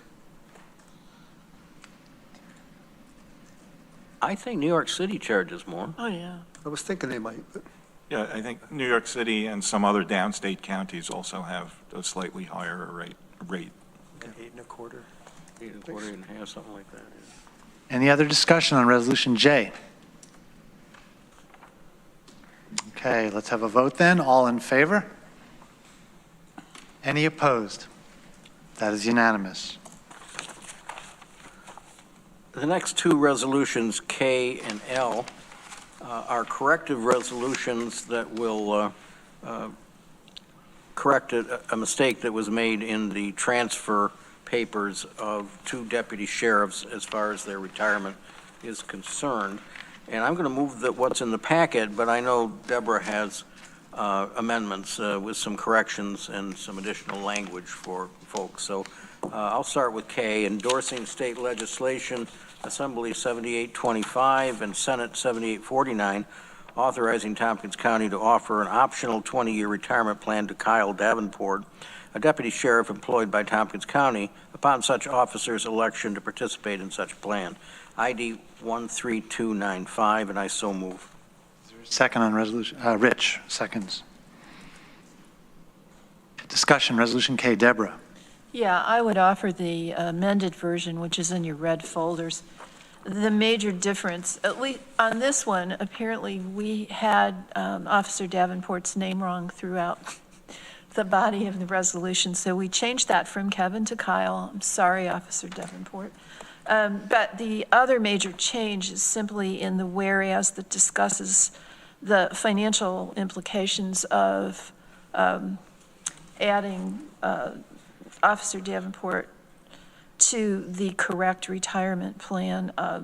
These are numbers that were taken from the state bills, and our resolution should track those bills. That's friendly. Thank you. Is that amendment not friendly to anybody? Okay, then that becomes the main motion. I just want to point out why this moment to, as my understanding is, if, for the public that's watching this, yes, we have to put more money in, the county does, but we would have had to put this money in if it all had been correct from the beginning. So it's not an additional money, it's not like a penalty. That's my understanding. I think that's Well, correct. it's going to cost us money, but it's to correct our own mistake as to which system program we enrolled these officers in. It would have cost us that at the beginning if we had done Right. it. Okay, great. Further discussion? Okay, ready to vote on Resolution K? All in favor? Any opposed? That is unanimous. And then Resolution L, endorsing state legislation A7910 and S7848, authorizing Tompkins County to offer an optional 20-year retirement plan to Brian Jolly, a deputy sheriff employed by Tompkins County upon such officer's election to participate in such plan, ID 13294, and I move it. Rich seconds. Deborah. I have a similar amendment that's in your red folders, just to include the past service cost. And that is friendly. Is that amendment unfriendly to anybody? Okay, then that's been incorporated into the main motion. Any further discussion? Resolution L. Let's have a vote then. All in favor? Any opposed? That is unanimous. That's all I have, Mr. Chair. Thank you. Any last questions or comments for Mike? Okay. Community Recovery Fund Advisory Committee, no report. Downtown Facilities Special Committee, Randy Brown, Chair. We haven't met since our last meeting, and I'm not sure we're going to have a meeting in June. We haven't decided yet. But I do have a resolution here. That is Resolution O. Is that the one you're referring to? Yep. Would you rather me do it under facilities or do it now? It's an individual member filed, so we'll do it later on, I guess. Okay, great. Thanks. Okay, thank you. Any questions or comments for Downtown Facilities Special Committee? Facilities and Infrastructure Committee, Lee Shurtleff, Chair. Thank you. The committee met on May 15th, and a substantial part of the agenda was involving discussion on awarding of bids at the airport. We'll see those on the next legislative agenda, along with a couple of other resolutions. Roxanne did talk briefly about some things going on at the airport. They have received the strategic plan. It's under review, and that will be the main topic at the June 20th meeting of the committee. We also had an extensive discussion on a report from the Downtown Facilities Committee and a special resolution to bring forward under individual member filed resolutions tonight. Thank you. Any questions or comments for Lee? All right. Next up is Government Operations Committee, Mike Lane, Vice Chair. The Government Operations Committee, the best committee, has not met since our last legislature meeting. We will meet again on June 5th at 2 p.m., but there is one resolution which I'd like to move. Please. Resolution M, Contingent Fund Appropriation, Department of Assessment, Tyler Technologies, that's ID 13254, and I so move. Okay, and Veronica seconds. This is some contingent money that we need into the assessment department to transition because one of their programs that, one of their service groups that manages their internet is no longer going to do that. So they're going to get a temporary one that will help transition not only from their old programs, but into the new ones that they're going to be working on. I hope I said that right. I don't see, there's Joe, Jay's there. Jay, please correct me if I didn't say that right. You were perfect, Mike. I don't need to say anything. Oh. Perfect, look at that. I'm not called perfect very often. Thank you. Any discussion on Resolution M? Let's have a vote then. All in favor? Any opposed? That is unanimous. That's all I have on that. Thank you. Okay, moving on to Health and Human Services Committee. Travis Brooks, Chair. We have not met since our last meeting.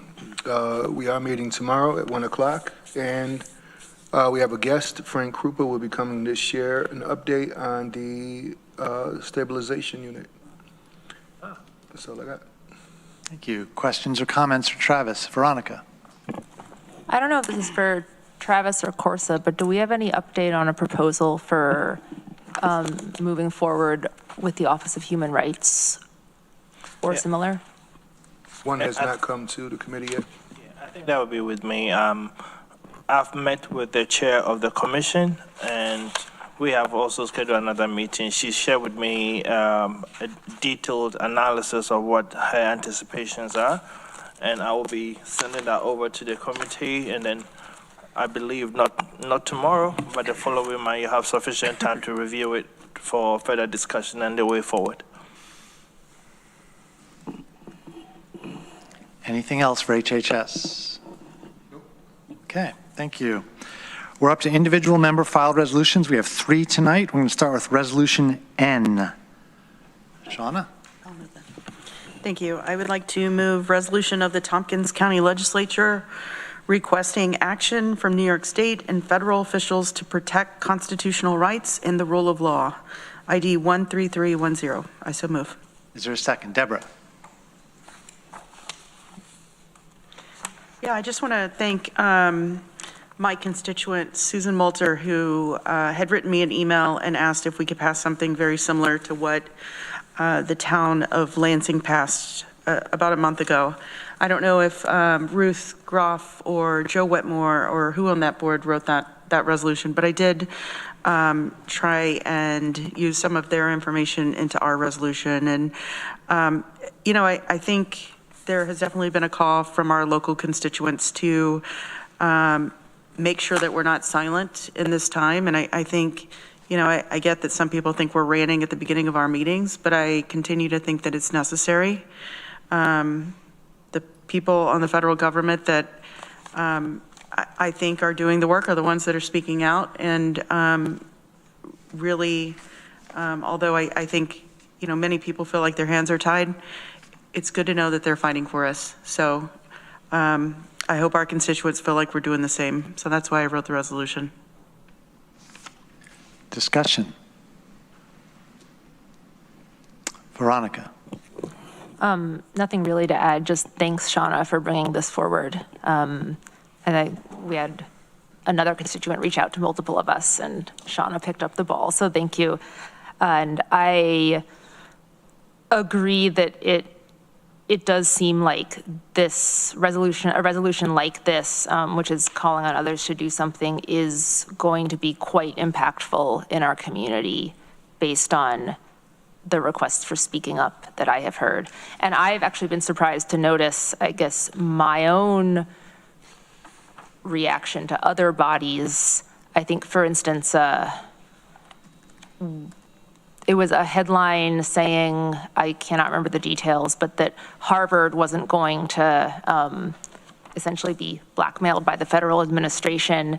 And it was just a statement, but the relief, or like the energy I felt with that was surprising to me, and I realized, oh, the statements matter.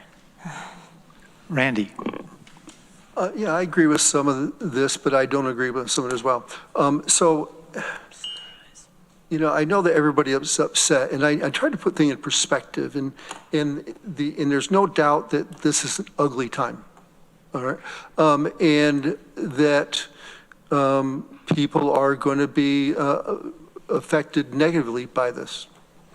But you know what, we've got it. I just think back. I think back of how my grandparents grew up. They were off the grid, they owned their gardens, they didn't depend on anybody. They just worked, and they made their life.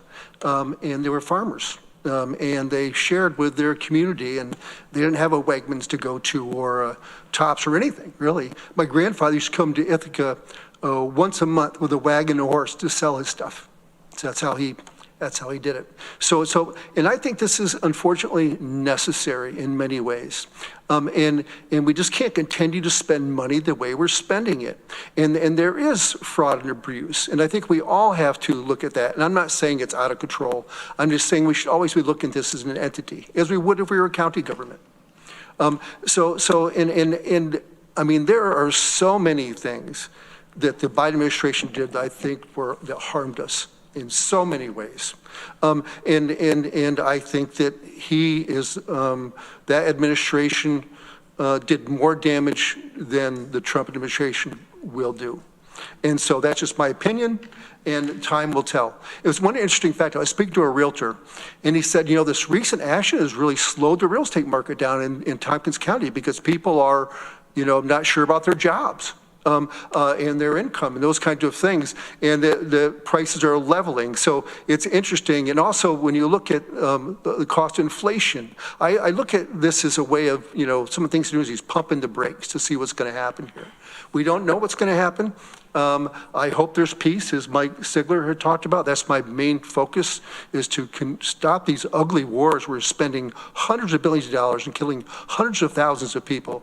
And for that reason, I do support Donald Trump and his administration. So there's some things in here I agree with. They're absolutely wrong and messy, but I can't vote for this. So. Rich. Yeah, thank you. I will support the resolution. I don't really see it about spending. I think we should be careful how we spend money, but this seems to be really headed in a different direction. And I thank you for putting the resolution in front of us. I do have one just grating thing, that we have the resolved further that in these challenging and uncertain times, we recognize our responsibility as elected officials to uphold the values of democracy, human rights, and the rule of law. And I agree with that entirely.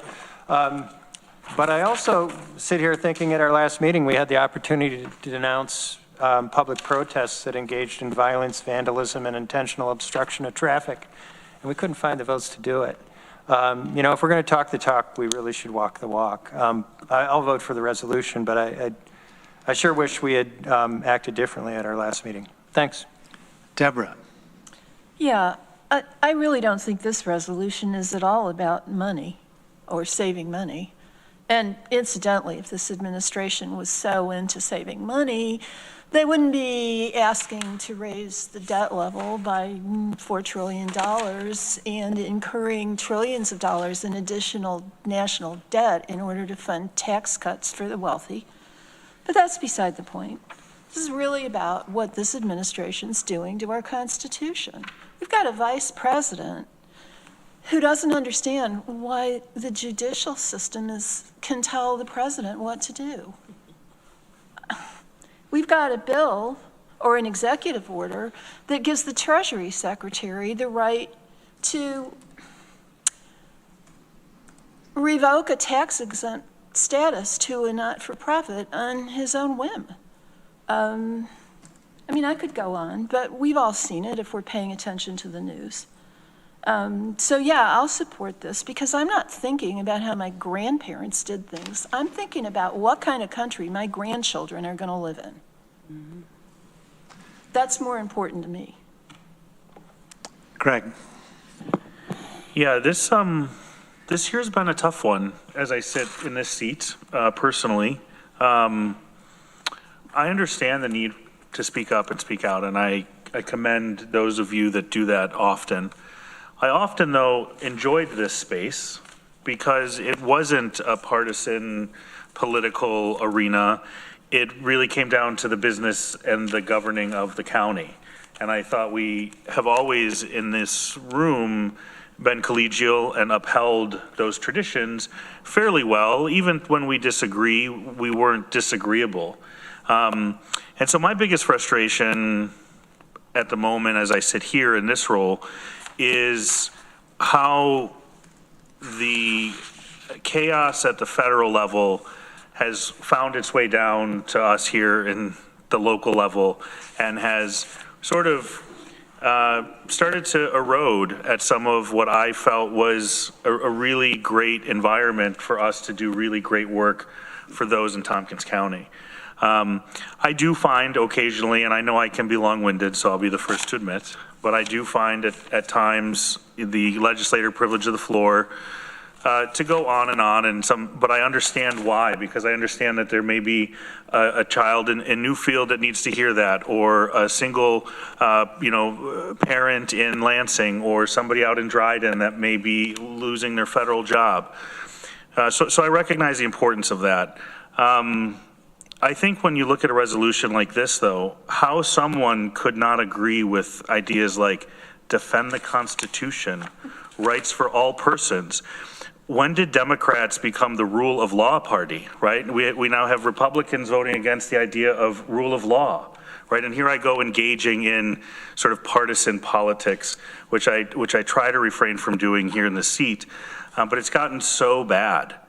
And I understand that there's good things, but pumping the brakes, it's like getting in a car crash at like 100 miles an hour. That's what they're doing. They're not even they're not, like, there's no brake pedal. They're just blowing it all up. They're creating so much chaos and division that we will forget to see so many of the things that are taking place unless we're all paying attention 110% of the time to what's going on. And I just don't think people have that capacity in their lives, right? People are worried about how they're going to eat, or if they're going to have a job, or if they can sell their house because they want to move to be closer to family, or they want to, whatever the case is. So I wish we could get back to what our work is here, but I realize the time in which we're in, the federal government has really passed down a pile of Manure? fill in the blank. And we're having to deal with it, and it's starting to, I think, erode what I always appreciated about local politics is it rained on Republicans, Democrats, Independents the same, and we were all there to try to find the leak in the roof. We were all there to find the pothole in the road. But now we're sitting here having to have a debate about if we want to uphold the Constitution, or if we want to protect free speech, or we want to support our citizens within our community. This seems like, I don't always agree with every whereas, and I probably don't agree with every whereas or resolved 100%. But for the most part, I believe in our Constitution, I believe in our country, and I believe that we should be doing better than we are. And I hope that a majority of us will see that this really is all this is asking for. It's not about Donald Trump, it's not about Joe Biden. It's about we need a better country for tomorrow than we have today and than we had yesterday. And the current direction, we are not getting a better country. So I hope we can maybe help pump the brakes on what's going on in Washington and share our voice and amplify our voice for those that really need it within our community. Mike Sigler. I wasn't going to say anything, but Greg kind of made me say something. Sure it is. It's about all those things. I mean, I know, listen, I wish it wasn't either, but it is. And I mean, listen, people put forward resolutions so that then they can say to the other side, see, you didn't vote for this. This means you're against this. You didn't vote for this. This means you're a racist. You didn't vote for this. That means X, Y, Z. That's, I think, why I think it's a disingenuous ploy to get people to vote a certain way or whatever. And I just, I don't like it. I think it's Yeah, sorry, I just a point of I'd rather you parliamentary procedure? You can respond after. Well, Deborah hold on, clearly wants to. hold on. He's raising a point of order. That does override. Go ahead. We can't question the intent of a member when bringing forward Well, a that's resolution what you guys on are the doing. floor. We can talk about the merits, but we can't talk about the intent of that person providing the Okay. resolution. Please continue, Mike. Well, then I clearly think that's what, I think this resolution questions other legislators' intents. How about that? No. You still can't do. You're putting it into a Hobson's choice kind of idea. So anyway, listen, I mean, I can bring up the question here, for example, that, you know, federal judge James Boasberg is mentioned. Now, I tell Cub Scouts and other people about civics all the time. You know, here at the federal level, you have, you know, the Supreme Court, you have the executive, which is the president, and then you have the legislature, right? And you have the same thing in your town. You have your supervisor, you have your town justice, you have your, you know, you have your town board. Yeah. So when we talk about things like, well, judges, the justices have to balance the executive, I agree with that. But not the, I don't see why 1,000 federal justices have the same, you know, the same status as the President of the United States who's elected.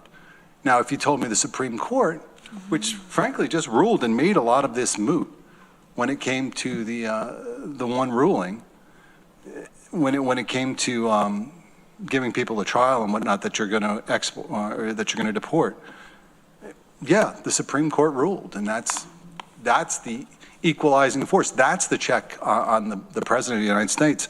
I don't know if federal judge James Boasberg is the check, and I think the Supreme Court will have to weigh on that, and I think is going to do that very soon. But no, I think that this does. It pushes people to make declarations about whatever that aren't the case.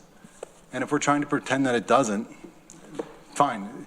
I'm not questioning the intent of why it's put forward. I'm questioning whether you vote for this or not, then I don't believe that means very much. And to act like my intent has not been questioned here in front of this legislature is ridiculous. So, thank you. Deborah. I don't really care what you intend, Mike.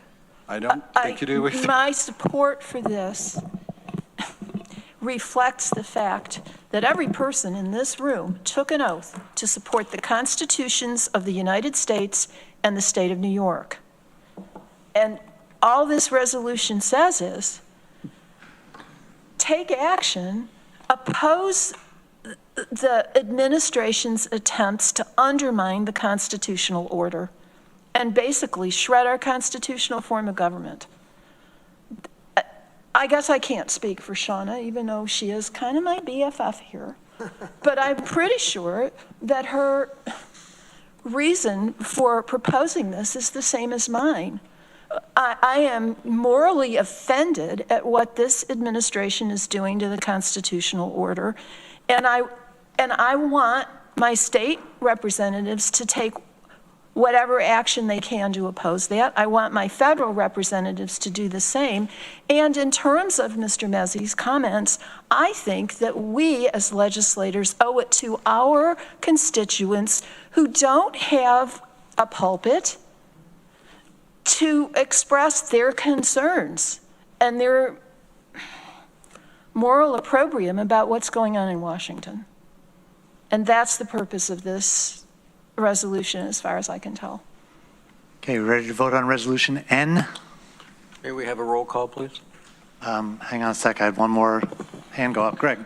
Yeah, I just wonder if for those that are opposed to this, if all the whereas but the first one was eliminated, and it took out any of the editorializing, because that's essentially what whereases do, is editorialize a resolution to some extent or state some supporting facts. And it just said members of the Tompkins County Legislature have taken an oath to support and defend the Constitution of the United States, and then we list the resolved. Would that be more favorable to colleagues that oppose this? Mike Sigler. I'll just say two things. Listen, I signed that card. I do take that oath very seriously. I don't need to restate that in a form of a resolution over and over and over again. You can believe that, as clearly my colleagues don't believe that of their fellow colleagues, that we don't take that seriously, or you can believe us. But I do take that very seriously. I would like to add to the resolution that we should be sending this to President Donald Trump if it does pass, and Attorney General, and the Attorney General. Pam Bondi. Pam Bondi. Is that a proposed amendment? I don't know if that's an amendment. I mean, it's just who we send it to. I don't know if it's really part of the resolution. It is. Friendly, yeah. Are you proposing that as an amendment? Sure. If that's an amendment, I guess that would be an amendment. is absolutely It's part of the friendly to me. Is that not friendly to anybody? Okay, that's been incorporated into the main motion. Are we ready to vote? There's been a request for roll call. We can do that. All right, let's have a vote then. Greg Mezzi. Yes. Veronica Pillar. Yes. Lee Shirtliff. No. Mike Sigler. No. Shauna Black. Yes. Travis Brooks. Yes. Randy Brown. No. Deborah Dawson. Yes. Rich John. Yes. Ann Corman. Yes. Mike Lane. Yes. Dan Klein. Yes. It's 9-3, the motion carries. Okay, it is 7:30 and we only have 2 resolutions left. Shall we just continue? Yes, please. Okay, we are up to Resolution O, the placement of departments, and I think, Lee, this is yours. Thank you, Mr. Chairman. Going to move Resolution O, amending Resolution number 2024-36, a resolution designating placement of departments within downtown facilities. If I get a second, I'm going to ask Randy, as chair of the Downtown Facilities Committee, to brief us on the purposes and resolved. Great, Randy has seconded it, and I just want to remind everyone this is in your red folder. Go ahead, Randy. Okay, so this has been a long time coming. Speaking to Mike Lane, I think this process has been going on for over 20 years to build a building downtown for the county for consolidation of departments. And so this process is the one that has been laid out in our plan to determine which departments would go into this proposed building. And so a lot of work's been done on this, a lot of consulting with departments, both by Holt Architects and their other engineers, as well as our administration, to determine finally which departments are proposed to go into the new building here on the corner of Tioga and Buffalo. And so by passing this resolution, it gives Holt the opportunity to actually design a building to determine what the building may look like and what it may cost, because before we have not approved the actual cost of this building because we haven't designed it yet. But we've come a long way here.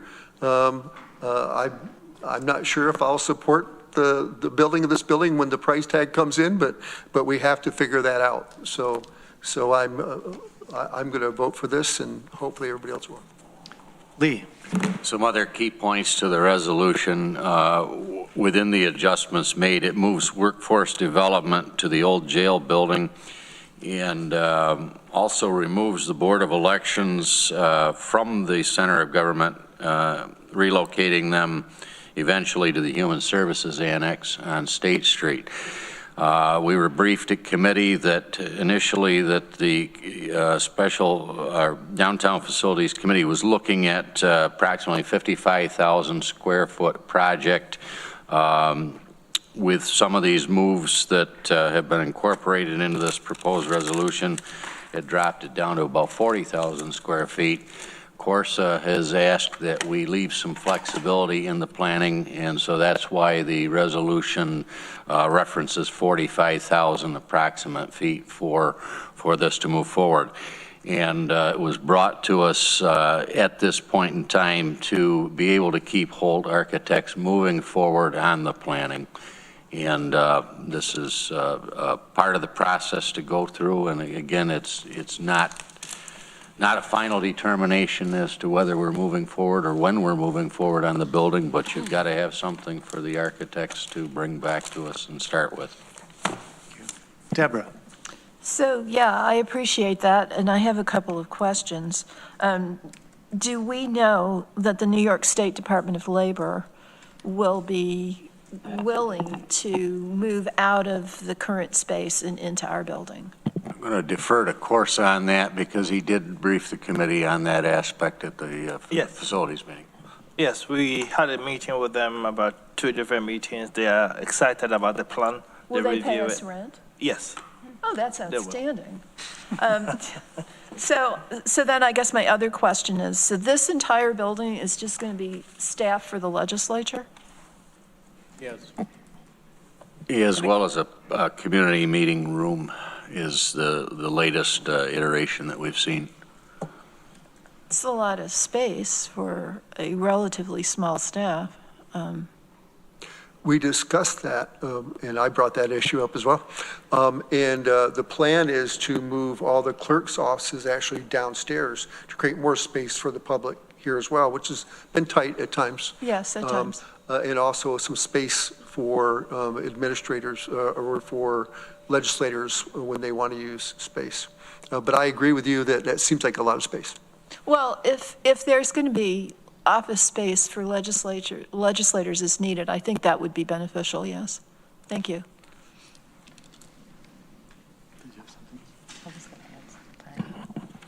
Deborah, there's also plans to add an executive session room downstairs that would be separate from up here, and we would Cone of maintain. silence?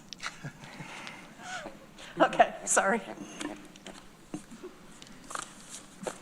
I see the older people in the room chuckling at that one. Reference from Get Smart. Get smart, yeah. Don Adams. Okay, any other discussion on Resolution O? Greg. Yeah, I voted no in committee to this. Couple of things. First, my issue with the last resolved. And first, this has nothing to do with the Board of Elections. You could have said it would have been county administration or the planning department. I would have had the same objection to using the Human Services Annex. We've had a lot of conversation at this committee, at other committees, and other subgroups about the opportunities that are existent within Block 14, where the Human Service Annex is for a larger transformational project. I know that some members may object to that type of use or development, but I think it's important to leave our options on the table as it relates to that building, because I would hate to see a single-story building where there's an opportunity for density to be lost with the occupation of just one department. And then as I've sort of given this a little bit more thought, for me, the idea of a center of government was truly a center, a place where you could do all of your sort of county shopping at once, right? The department store of services. And the idea of now having workforce and assigned counsel and the Department of Labor outside of that, for me, it loses a little bit of the center of government, even though it's concentrated within a campus, but the idea of like a one-stop building. But I get why we're doing it. I think it could have been done differently, and I would propose an amendment to the last resolve that says, and I'll read it in its entirety as I intend, resolved further that the county relocate the Board of Elections staff and election machine storage to the Human Service Annex or a location to be determined adequate to the needs of the department. Is there a second? And seconds. With that, I could support this because I think it's important for us to leave options on the table for the Human the Human Service Annex building. And I just think there's too many things happening all at once to try to figure out what that might be right now. So I'd like to leave a wedge in that door if we could. Okay, so we have a proposed amendment. Is there anybody that finds that amendment unfriendly? I don't find it unfriendly. I'm just trying to think from a standpoint of committee action that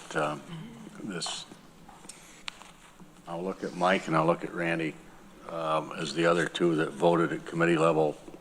I guess I find it, I can find it friendly, but it does change the resolution a bit from where we were. Mike Lane. I think it's all right, because when we talked about this in committee, we said if something came up on that block, we could still relook at it and find another thing. So I just think this is saying to hold architects that they don't have to design this center of government building with the Board of Elections and storage for the machines in it. Yes. Okay, so we're still sort of discussing the amendment. I'll accept that. Okay. If it's friendly, Is there anyone that finds the amendment unfriendly? Oh, no. Okay. And, yeah, okay. Then it's been incorporated into the main motion. Back to the order. Randy. Yeah, so one of the things that came up in the design of this building, which took me a little by surprise and maybe I understand it correctly, was that there wasn't a plan to provide any parking for constituents in this design on our property. And I find that really concerning because accessibility, I think, is really important. And so we talked about that a little bit. But as they design this, I hope that they think about that a little bit, because why are we going to do this if it's not going to be accessible to the public? So, Rich. I'll pass. Ann. Yeah, I just wanted to add that this will help us, especially the way it's revised. That's how I thought it was coming out of downtown facilities. So it's in line with, and I'm on that committee, so that's in line with what we were thinking, I thought. Just to address the parking, whether we have parking, we brought that up several times before, whether we have parking for the public on the property, or I don't know if we could look at can the city give us a couple of spots that are 15 minutes or 30 minutes adjacent to the building is something that I would pursue. Thank you. Shauna. Yeah, I think the way that I'm looking at this resolution is it's going to continue to be a working document. There's no way that we can make decisions, in one resolution 4 years out, because we're going to constantly, we might have new staff, new department heads, new visions for what we're doing with the building. And so, I think right now it's good for us to vote on this, give direction to Corsa and his staff to move forward to design this building, or else we're never going to move forward. And so this is kind of our next step. As far as the parking continues to be my biggest concern, because we know that there are some of our employees that have parking spots. I know that we have to guarantee, or, there's something in contracts and everything, but you're absolutely right, Randy.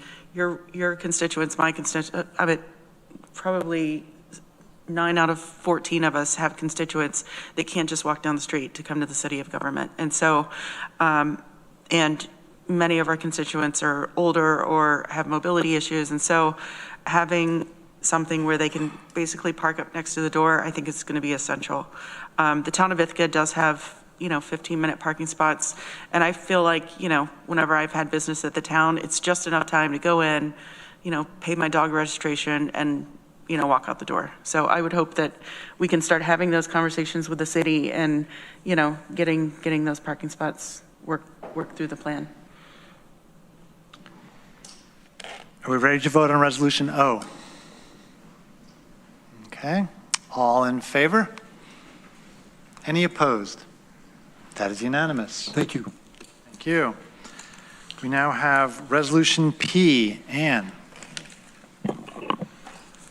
Thank you.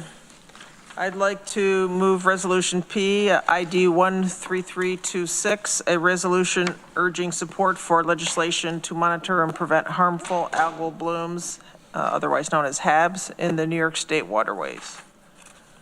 Veronica seconds, and just going to remind you, this is also in your red folder. Go ahead, Ann. Yeah, thank you. This is a fast move. There's a fast-moving effort to support this bill, and so tomorrow, why I was brought up to add to the agenda at the last minute is because tomorrow there are groups giving oral testimony at the New York State Senate Environmental Conservation Committee, which this bill is going through, and they're having a hearing tomorrow. So we're hoping to get this passed to show our support. You might, well, for some of you, when we had the previous governor come here a few years back, you know, we talked to him about wanting something to be done about HABs, that it's not just here in the county, and we needed really a state support on this to do, to help us figure out interventions, to do databases, to help do testing. Right now, it's a hodgepodge across the state of testing, and luckily here around for our largest body of water, Cayuga Lake, there is a lot of testing, and you can look on maps and see when there's blooms. And for people not familiar with it, not only can you not swim when these HABs come up, but it's actually dangerous for you to go swimming and your pets. So it hurts, it's not only a tourism issue, but also our enjoyment of the lake, and it's also a health issue. For whatever reason, I mean, a lot of people have their suspicions, but their HABs have been getting worse each year for this lake and other lakes. I've been watching other lakes in the Finger Lakes too, and they've been getting worse over the years. And also a lot of people, I think it's in the resolution here, yeah, 30,000 residents get their drinking water from the lake. So anyway, lots of reasons to help protect the lake. So I'll see if there's any questions before I go on and on. Shauna. Yeah, this was one of the bills that I had spoken with Anna Kellis about a few weeks ago, and one that she was actually really excited about. I think she was also hopeful that, not with this bill, but with some of her other requests, that we might see some funding go towards helping our environment and helping our lake. So, you know, and it was a lot of money that she was aiming for. So I hope that we pass this tonight, but I mean, we can all talk about, you know, our lake and how we need our lake to survive and tourism and everything. But if we don't have money, then we really can't take great care of our lake. So the funding aspect will really be important. Mike Sigler. Well, I just want to say, I mean, I plan to vote for this because I think it does deserve more money, but I did have two questions, I mean, kind of big questions, I guess. Number one was, I just don't understand how this will be very much different than what we do right now. I don't want people thinking that we haven't done anything on HABs. I mean, the DEC, I'm looking at the website right now, they've been tracking HABs since 2012. You can get all that information through Open New York. They have all the HAB notices from 2020, 2021, 2022, 2023, 2024, all listed here in the archive summary. So I guess I'm not exactly sure what this will do. I'm hoping what it will do, as opposed to just tracking the harmful algae bacteria, it will go to mitigation, such as building wetlands upstream and things along those lines. The other problem I have with the resolution is it says in here that it wants to urge our state representatives, Senator Leah Webb is fine, but Assemblymember Anna Kellis, it wants to urge her to support this important legislation. It seems to me that she's a sponsor of this legislation. I don't think she really needs to be urged to support her own legislation. I think she's on board. So I just don't want it to get lost. I mean, if you are supportive of this, Anna Kellis, I think, gets a lot of credit because it literally is something she wrote. So congratulations to Anna, I guess. So, Greg. Yeah, I think to Legislator Sigler's point, there is a fair bit of monitoring as it comes on our lake. There obviously could be a lot more. And I think the biggest thing, though, is the prevention of it. This does have a real impact on our community, the folks in Trumansburg who may enjoy the park at Taganik in the water, or the folks in Ithaca. Well, you really can't go in the water down there, but the town of Ithaca may be just around the corner. Hot club. And other places in Lansing. This has a real effect on, when it's a hot day and you want to go down to the lake and you want to, go swimming in the park, and you can't, or you can't let your dog jump in the water. And then also, I spend a lot of time down at the lake, as many of you know, in my business. And when you hear someone from somewhere else that comes and says, is it safe? Mm-hmm. Is your lake safe? When you think of, you're looking at Cayuga Lake, and the first question from someone who's not from here says, is it safe? Because I've heard of these algae things, or what's this blooming algae that I have to worry about, or is it safe for my dog to jump off the pier? And you have to say, gosh, you really have to find that information out for yourself, because I can't tell you if it's safe or not, because, from day to day, does it change? And so it does have a really big impact on the perception of our community, and tourism is one of our driving economies, but also, just general enjoyment by our residents. So I hope that we do more monitoring, but I hope we do a lot more prevention, but I hope we do it in a way that supports farmers and supports land development and regulation, and we don't do it in the traditional New York State DEC way of just making things way more complicated for anybody to do anything. So I hope we can really get some smart solutions on how we prevent this, because it is a real issue and it has a real impact. Ann, thank you for bringing this forward, and to Darby and team for bringing this to our attention, and to all our folks at the state level working to hopefully do more prevention around this. Rich. Yeah, I'll support the resolution, but I did have a question whether there's any, would be any requirement for local spend on this. Does anybody know? There's actually, in this bill, it's money to us. It would be enough to do what they're calling upon us to do. Well, let me just give you a little bit. So for instance, it was brought up about testing. These are volunteers that are going and testing. There is no money coming through to test. Community Science Institute, I don't know if folks here on Wells have ever brought your water there to get tested. They use that money to help fund the other testing that they do to test the water for the lake, and they help get that information in. So it's really a hodgepodge. So really that's one of the things that should be funded from New York State to be able to do this. And also in the bill is to look at known causes, which hasn't totally been researched, to give us best practice interventions, and to provide us with expertise and local funding to be able to do those. Now, will that all, Okay. Yeah. I'm supporting the resolution, and even if it was calling on us to spend some money, I'd probably support it then too, but this is great news. Mm-hmm. Thanks. Ann, I also had you on the list. Did you say what you wanted to say then, or? Let's see. I think so. Anybody else? Resolution P. Ready to vote then? All in favor? Any opposed? That is unanimous. Okay, minutes of the previous meeting, May 6, 2025. Will someone move that, please? Greg moves, Mike Sigler seconds. Any discussion? Vote then, all in favor? Any opposed? That is unanimous. Is there any unfinished business? Last call for an executive session. Yes, no. And in that case, this meeting is adjourned.